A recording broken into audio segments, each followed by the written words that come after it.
2024-এর লোকসভার নির্বাচনে তৃণমূল কংগ্রেস জিতেও কি স্বস্তিতে রয়েছেন, না একেবারেই স্বস্তিতে থাকার কারণ নেই? তার কারণ এই রাজ্যের আটজন মন্ত্রী তাদের বিধানসভা এলাকাতে নিজেরাই হেরে গিয়েছেন। তার মধ্যে আবার দুজন দৌর্দণ্ড প্রতাপ রাজ্যের মন্ত্রী রয়েছেন।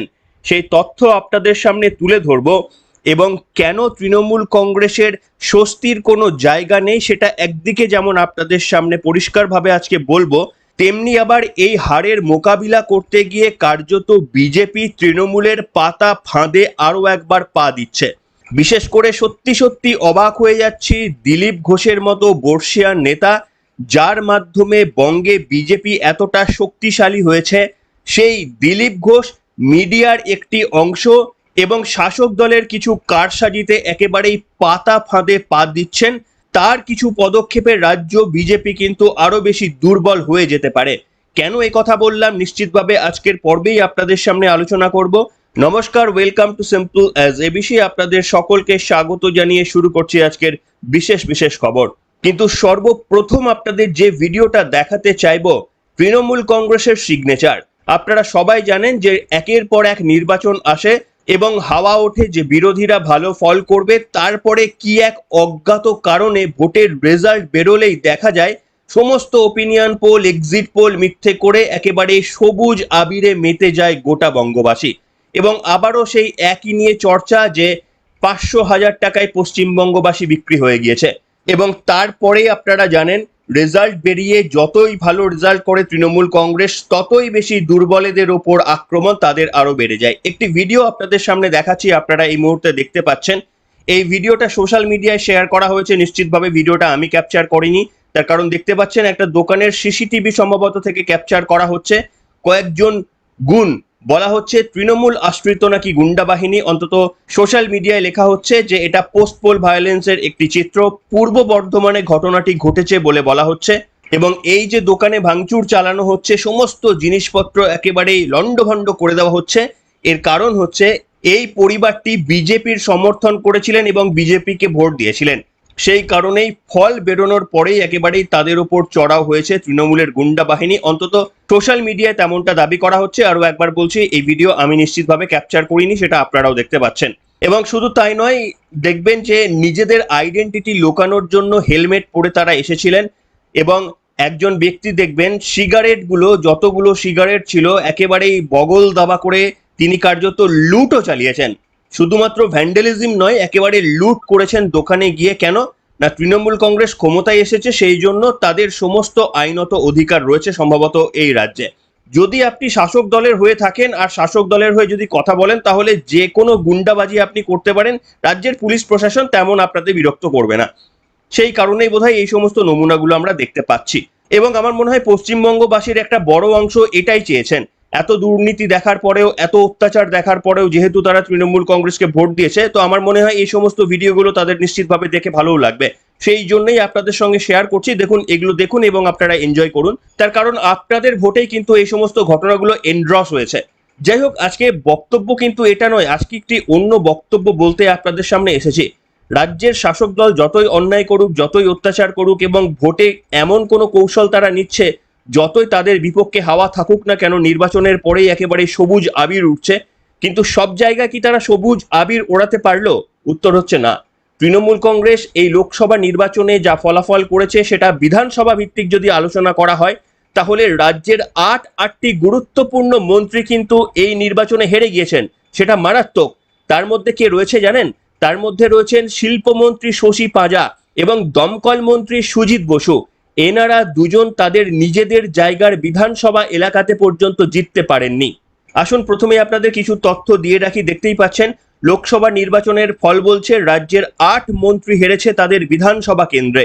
আরো কিছু তথ্য আপনাদের সামনে দিই। এই যে 8 মন্ত্রী যারা হেরেছে 2024-এর লোকসভা নির্বাচনে, তারা সকলে কিন্তু 2021 সালের বিধানসভা ভোটে জিতেছিলেন। তা সত্ত্বেও এবারে কিন্তু সকলেই 8 জন মন্ত্রী পিছিয়ে রয়েছেন।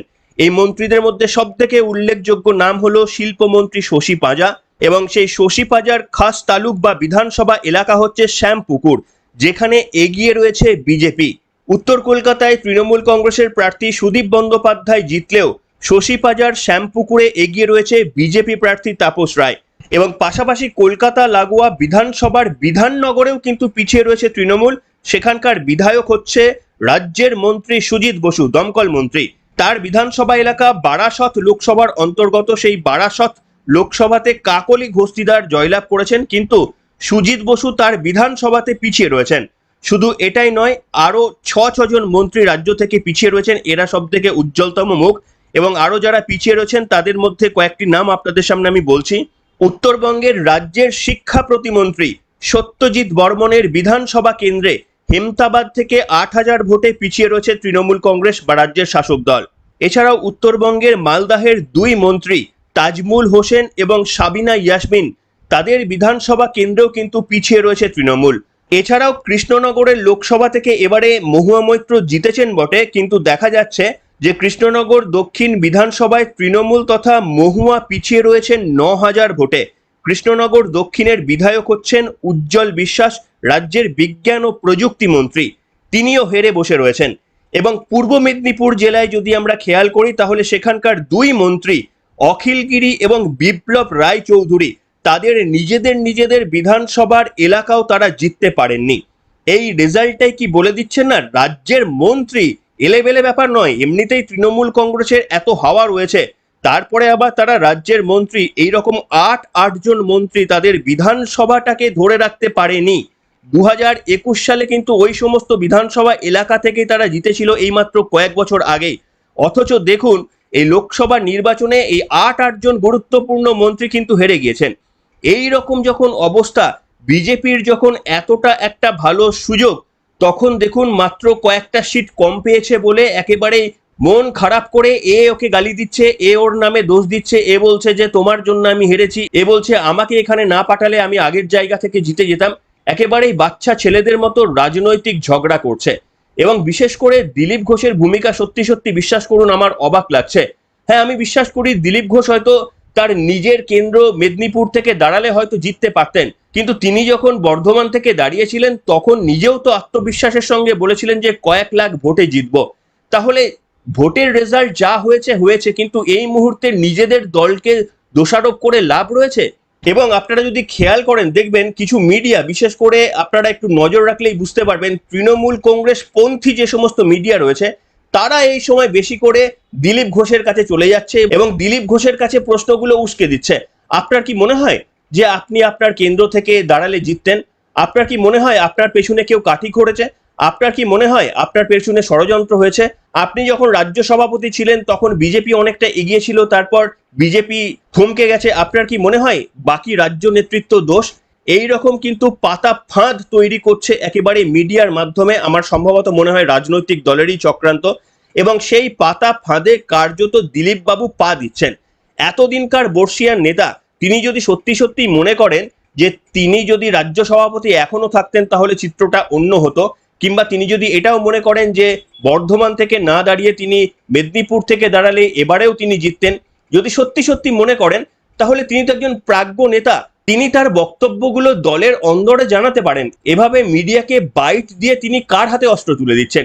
বিজেপি কি এটাতে শক্তিশালী হচ্ছে, নাকি বিজেপি বিরোধী যে শক্তিগুলো রয়েছে তারা শক্তিশালী হচ্ছে? তৃণমূল কংগ্রেস আরো অস্ত্র পাচ্ছে, এবং আপনাদের যারা নিচুতলার কর্মীরা রয়েছে তাদের মন ভেঙে যাচ্ছে।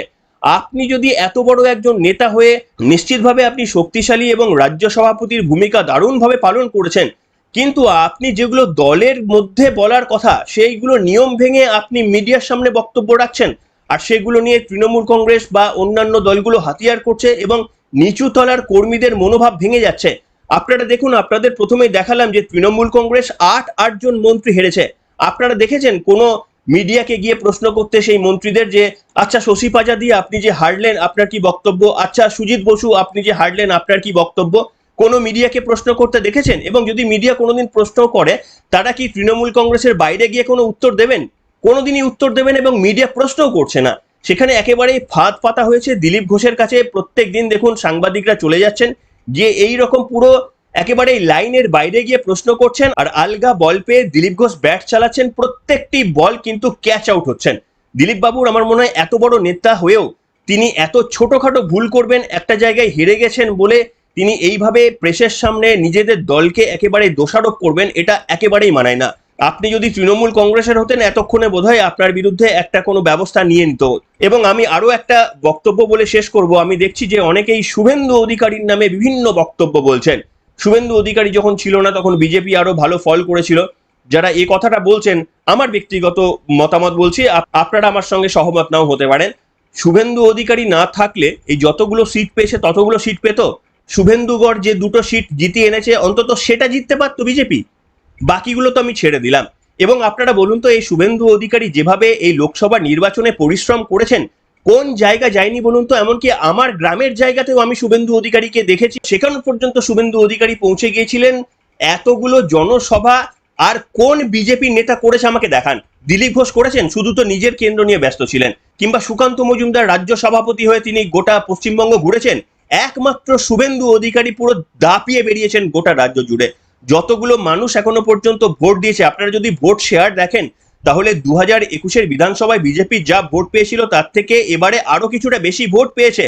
এবং শুভেন্দু অধিকারী একেবারে পুরো ইউনাইটেড করার চেষ্টা করেছেন, তাকে পর্যন্ত গালিগালাজ করার চেষ্টা করছে বিজেপির নেতৃত্বটাই। শুভেন্দু অধিকারী এই মুহূর্তে যদি পাশ থেকে সরে যায় তাহলে বিজেপি যে জায়গায় আছে সেই জায়গায় আবার ফেরত আসতে মিনিমাম 30 বছর সময় লাগবে।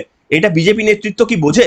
নাকি আবার মনে করছে যে দিলীপ ঘোষকে রাজ্য সভাপতি করে দিলেই একেবারেই বিজেপি তত্তর করে পরবর্তী বিধানসভা দখল করে নেবে? যে দল এটা বোঝে না যে হেরে যাওয়ার পর প্রেসের সামনে কোনো বক্তব্য বলবো না, বক্তব্য বলার থাকলে দলের অন্দরে বলবো, যে দল এটা বুঝতে পারে না সে দল ভাবছে যে আমাকে রাজ্য সভাপতি করে দিলে বা ওকে ওই করে দিলে, তাকে তো এই করে দিলে আমি ক্ষমতায় জিতে যাব। আপনারা সহজ ইকুয়েশন বুঝতে পারছেন না। আপনারা তৃণমূলের পাতা ফাঁদে পা দিচ্ছেন আর আপনারা ভাবছেন আপনাকে ক্ষমতা দিয়ে দিলে একেবারে ম্যাজিক হয়ে যাবে। আমি অন্তত বিশ্বাস করি না। এবং শুভেন্দু অধিকারীকে যারা গালিগালাজ করছেন বিজেপির অন্দর থেকে, নিজেদের কবর নিজেরাই খুঁজছেন, নিজেদের কবর নিজেরাই খুঁড়ছেন বলে আমার পরিষ্কার মতামত। শুভেন্দু অধিকারী যতটা রাজনীতিতে গতি এনেছেন এবং পশ্চিমবঙ্গে বিরোধী মুখ হয়ে উঠেছেন, মমতা বন্দ্যোপাধ্যায়কে হারিয়েছেন, এই মুহূর্তে তার কোনো বিকল্প নেই।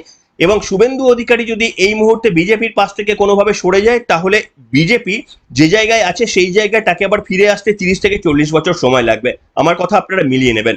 আপনাদের অন্য বক্তব্য হতেও পারে, প্রত্যেকটি বক্তব্য গ্রহণযোগ্য। আপনাদের মতামত লিখে জানান। এখনকার মতো এখানেই শেষ করলাম।